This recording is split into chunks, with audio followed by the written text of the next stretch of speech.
Hi, this is Arthur, and this is a summary of the story of Furina's story quest released in Genshin Impact version 4.2. The traveler heads over to Catherine and asks about new commissions. Catherine tells them of one requesting a temporary replacement for an actor in a musical. They talk to the requester named Lowick. Lowick explains this is the final show before their acting troupe splits up. The lead actress's chronic illness flared up, so they're looking for a replacement. Paimon and the traveler aren't actors, but they decide to ask Furina for help. Catherine just happens to have Furina's address and they head over to her house. They ask Furina, but she declines. Pretending to be the Hydro Archon for 500 years left a mark on her, and she does not want to perform anymore. They return to Lowick, who is talking to Dolphy, the actress with the chronic illness. Dolphy says she is okay and can perform, so a replacement is unnecessary. Just then, the traveler catches Furina hiding around the corner. The traveler drags Furina over, and Furina asks why the troupe is shutting down. Lowick explains the director of the troupe was a victim in the serial disappearances case. The director was the heart of the troupe, and after her death, the troupe fell apart. Moved by the story, Furina then offers to be consultant for the show, and Lowick agrees. The traveler joins in too. They head back to the troupe's house and explain the situation to the rest of the troupe. The first problem they have to deal with is Paulo, the male lead and writer for the troupe. Paulo has locked himself away in Poisson to try and write an ending for the script. They head to Poisson and talk to Paulo, who won't come out until he's finished the ending. They decide to stroll around until Paulo's done and bump into Navia. Navia warns them some people in Poisson still resent Furina for how she handled the recent crisis. They walk around Poisson and chat about Furina's experiences over the last few hundred years. Furina still feels guilty for those who died in the recent crisis. They head back to Paulo's house and chat with Dolphy and Lowick, who were both saved by the director from difficult circumstances. Paulo eventually arrives and they discuss the ending and what happened to the director the day she disappeared.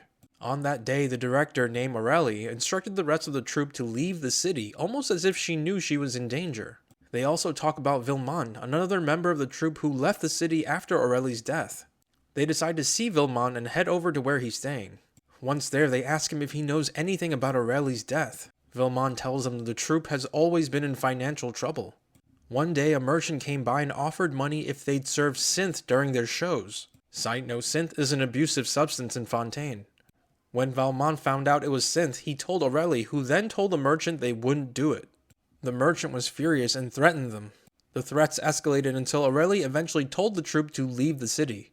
Aurelie disappeared shortly after. Paulo yells in anger at Villemon for putting Aurelie in danger. Furina calms everyone down and encourages them to work together as the show is a final tribute to Aurelie. The troupe agrees. They discuss the ending some more, and Furina suggests they find some of Aurelie's belongings in order to write an ending truly representative of her. They head to the Palais Marmonia and ask for recovered items from the serial disappearances case related to Aurelie. They are given a bunch of things, including a diary Aurelie wrote detailing her last moments. It is a traumatic account, but showed Aurelie loved her troupe until the end. They bring the notebook back to the troupe and they all read it. It deeply affects them and they agree on an ending. Furina then offers to obtain the Opera Epiclese as their stage and heads off to ask Nouvelette about it. She talks to Nouvelette and succeeds at reserving the stage for them. She heads back to the troupe to let them know. The troupe then prepare and rehearse for their show until the time of the performance. They perform the show, but right before the finale, Dolphy falls ill from her chronic illness. Dolphy asks Furina to fill in for her and Furina agrees. Furina performs the finale and somehow acquires a hydrovision during it. Afterwards, they return to the troupe house and Dolphy seems alright. Despite the show's positive reception, the troupe still decides to disband. Furina, however, decides that she is not as against acting as she thought she was and is open to trying it again in the future. And that is the end of this quest in this video. If you've liked what you've seen here, please like, comment, and subscribe.